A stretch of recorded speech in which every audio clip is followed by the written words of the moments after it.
Smart lists help you create views that keep important contacts at the forefront, ensuring you have quick access to their information and can easily share the focus view with your team.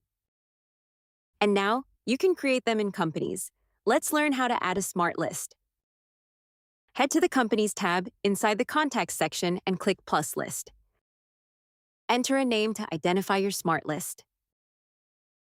Set your conditions by clicking plus add nested filters for filters that need to happen in tandem, or plus add filters for filters that can happen independently.